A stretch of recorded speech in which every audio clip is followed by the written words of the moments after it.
जब बात चलती है तो हम अपने जीवन साथी पर, होने वाले जीवन साथी पर आंख बंद करके विश्वास कर लेते हैं। लेकिन आज का जो समय है बिल्कुल भी नहीं है। लोग कब आपको धोखा दे देंगे आपको पता ही नहीं चलेगा।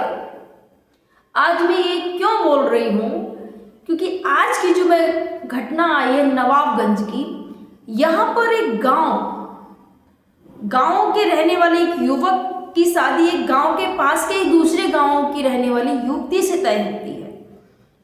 शादी के लिए जब उनके पिताजी रिश्ता देखने के लिए आते हैं, सबको, दोनों पक्षों को पसंद आता है। लड़के वालों को लड़की पसंद आती है और लड़की वाले को लड़का पसंद आता है। सब कुछ बहुत अच्छे से चलता है और शादी पक्की हो जाती है। शादी का जो बयाना होता है वो 50,000 रुपये जो लड़की वाले थे वो दे देते हैं कि शादी पक्की हो गई है। अभी 5 महीने पहले की ही बात है ये, जो कि अभी न्यूज में आई है। क्यों बता रही हूँ, पूरा आप सुनेंगे, ये बेटियां जरूर सुने, क्योंकि हमारी जो बेटियां हैं, बहनें बहुत जल्दी विश्वास कर लेती हैं। उनको लगता है कि नहीं, शादी हो रही है और सब कुछ बहुत अच्छा है। किसी पर भी जब तक शादी ना हो जाए किसी पर भी आंख बंद करके विश्वास ना करें। तो इसमें क्या होता है कि जब उस बेटी की जब शादी हो जाती है, हेमा की जब शादी पक्की हो जाती है, पिता भी बेफिक्र हो जाते हैं, बयाना दे दिया, शादी फाइनल हो गई, पक्की हो गई है। अब जो लड़का लड़की थे वो आपस में बात करने लगते हैं।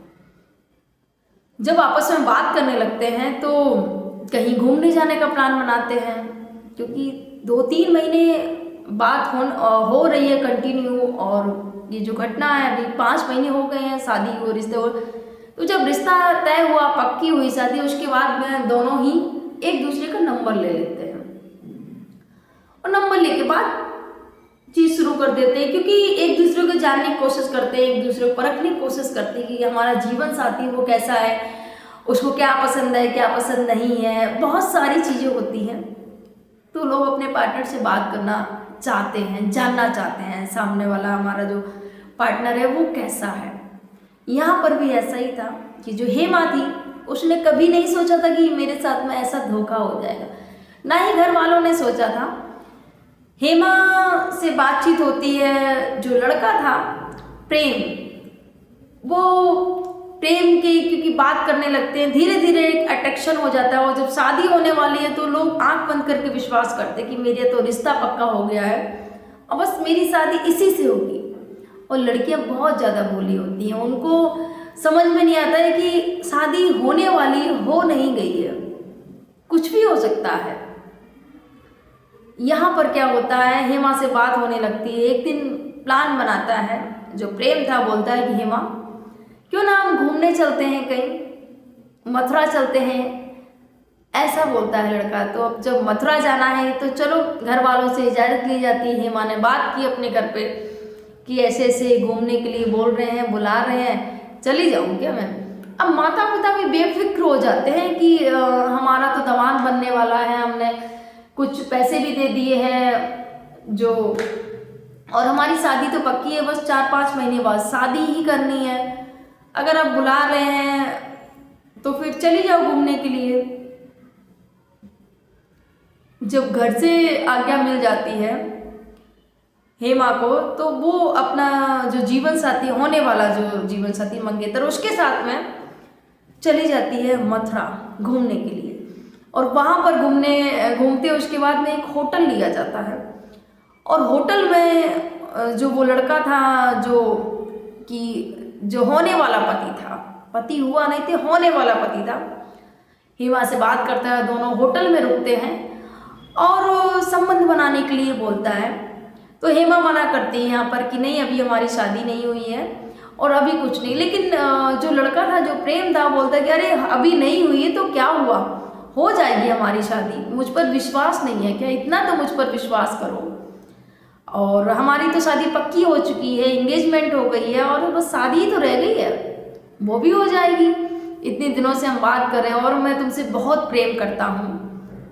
और हेमा से प्रेम के वादे किए जाते हैं। हेमा भोली भाली लड़की, जब जो पति, जो होने वाला पति है, वो ऐसी बातें कर रहा है तो लड़की मना करती है। फिर भी वो उसको समझा देता है। अब बहुत अच्छे से समझाता है कि ऐसे ऐसे करके हम पति पत्नी हो गए हैं और कुछ समय बाद हमारी शादी होने वाली है। आधा रिश्ता तो हमारा जुड़ ही गया है और आधा रह गया है, वो भी जुड़ जाएगा शादी के बाद, फेरों के बाद में। हेमा मना करती है, लेकिन जो होने वाला जो हस्बैंड होता है, जो मंगेतर होता है, वो नहीं मानता है और उसके साथ में संबंध बनाता है।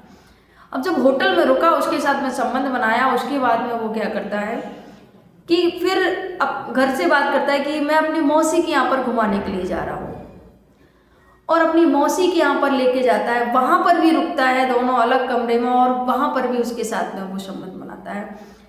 इसके बाद में क्या होता है, फिर घर आते हैं दोनों। हेमा को छोड़ने के लिए जो उसका मंगेतर था वो वहाँ पर आता है, और कुछ समय बाद सब कुछ ठीक ठाक चल रहा था। कुछ समय बाद में वो लड़का क्या करता है कि अपने घर वालों से बोलता है कि मुझे इतना पैसा चाहिए दहेज में। सोचिए, थोड़ी बहुत रकम नहीं, 19 लाख बहुत होते हैं पैसे।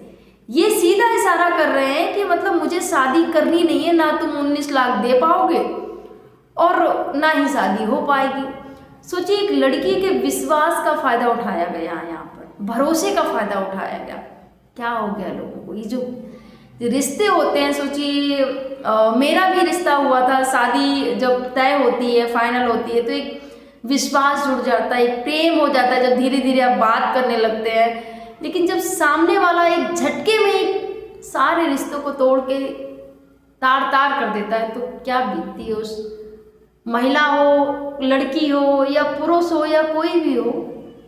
क्योंकि बहुत सारी जगह एक ही तरफ से नहीं, दोनों तरफ से भी गलतियां होती हैं। कहीं और किसी को और उससे अच्छा मिल जाता है तो फिर लोग अवॉइड करने लगते हैं कि नहीं, कैसे भी करके रिश्ता टूट जाए, या जो भी है अपना बस फायदा देखते हैं।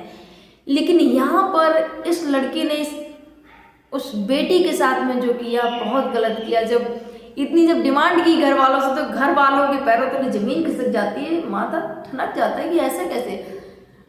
शादी पक्की हो गई और मैंने अपनी बेटी को साथ में घूमने के लिए भी भेज दिया, अब तुम बोल रहे हो कि इतना पैसा चाहिए। पहले तो कोई डिमांड नहीं की थी, कि पहले तो कुछ नहीं बोला कि मुझे इतना चाहिए, मुझे उतना चाहिए।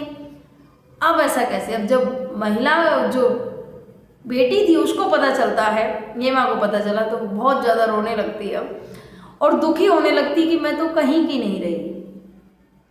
जो मैंने सोचा था, जो भी सपने देखे थे, वो मेरे सारे सपने टूटते हुए नजर आ रहे हैं। मैंने जिसको अपना पति माना और जिसने मेरे साथ में संबंध बनाया, और अब वो मुझे ऐसे कैसे छोड़ सकता है, दहेज के लिए, वो भी मैं नहीं छोड़ सकती हूँ उसको। ये हेमा ने बोला, और हेमा कुछ नहीं सुनती है, थाने जाती है और थाने जाकर FIR दर्ज कराती है उस लड़के के खिलाफ और घर वालों के खिलाफ। और पूरी जो कहानी थी हेमा बयां कर देती है, पूरी कहानी सुनाती है कि ऐसे ऐसे करके मेरा रिश्ता हुआ था और कुछ रकम भी मेरे पिता ने दी थी, 50,000 रुपये, जो कि पक्की शादी करने के लिए। और ये सब चीज़ें चल रही थी और ज़्यादा दूरी नहीं थी, गांव के दूसरे गांव की ये जो रिश्ता था। लड़की ने बताया कि हमारी बात हो रही थी 2-3 महीने से, क्योंकि शादी हमारी तय हो चुकी थी, एकदम बेफिक्र थे।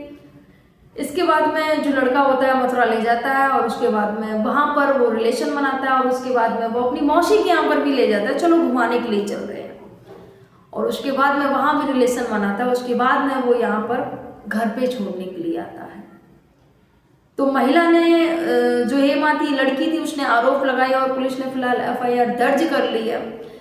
और कोई भी हो फ्रेंड्स, यही कहूँगी बेटियों से, बहनों से, किसी पर भी आंख बंद करके विश्वास मत करिए। लोग आजकल थोड़ा भी आपने विश्वास किया तो इस कदर विश्वासघात करते हैं कि आप उसकी कभी कल्पना भी नहीं कर पाएंगे कि हमारे साथ में ऐसी भी कोई घटना घट जाएगी। उनको लगता है कि नहीं, ये नॉर्मल सी चीज़ें हैं। और अगर ऐसा कुछ होता है तो इसके खिलाफ हमें आवाज़ उठानी चाहिए, जैसे कि इस बेटी ने उठाई आवाज़।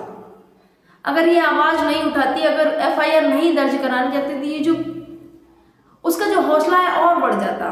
आज हेमा के साथ में किया, कल किसी और के साथ में ऐसे ही करता, शादी पक्की होती, रिलेशन बनाता और फिर से दहेज की डिमांड करता और छोड़ देता। तो ऐसे लोगों को सबक बहुत ज़रूरी है। और प्लीज़ जो ऐसे लोग हैं जिनके पास में मेरी वीडियो जा रही है, जो धोखेबाज है, उन सभी से कहना चाहूँगी, आप जब किसी को धोखा देते हैं ना, तो आप ये नहीं सोचते हैं कि कल जब अगर कोई मेरे साथ में ऐसा करेगा तो मुझ पर क्या बीतेगी। यहाँ आप किसी लड़की के साथ में किसी लड़की को धोखा दे रहे हैं, और कल के लिए आपकी, चलो आपकी शादी हो जाती है कहीं और आपकी वाइफ आ जाती है, अगर वो धोखेबाज निकली तब आप क्या करेंगे। धोखा किसी को मत दो। अगर कोई आपको आंख बंद करके आप पर विश्वास कर रहा है तो वो अंधा नहीं है। और अगर सच में किसी ने आपको धोखा दिया है और इस कदर आपके साथ में खेला है तो बिल्कुल FIR दर्ज कराइएगा, शांत ना बैठिए। क्योंकि ऐसे लोग, अगर आप शांत बैठ जाएंगे तो फिर उनको लगता है, उनके जो मंसूबे होते हैं और बढ़ जाते हैं कि अरे कुछ नहीं होगा, आज यहाँ कल वहाँ। तो ये बेटी ने FIR दर्ज कराई, बहुत अच्छा लगा। जो भी है कानूनी कार्रवाई होगी। और मेरा तो यही मानना है कि जो दहेज को लेके जो डिमांड हो रही थी वो ना हो और रिश्ता हो जाना चाहिए। और फिर ये भी लगता है कि कैसे लोग हैं, ऐसे फ्रॉड लोगों से तो लगता है कि बच के ही रहना चाहिए। एक बार अगर कोई सोच रहा है ऐसा आपके साथ में करने के लिए कि हाँ साथ में रहने के बाद में इसको छोड़ देंगे और वो सब चीज़ें, तो शायद लोग अच्छे नहीं हैं। क्योंकि अच्छे अगर लोग होते, अगर रिश्ता निभाने वाले होते तो वो शायद ऐसा करते ही नहीं। आपके क्या विचार हैं कमेंट जरूर करिएगा। आप सभी को मेरा प्रणाम। जय हिंद, जय भारत, जय श्री राम।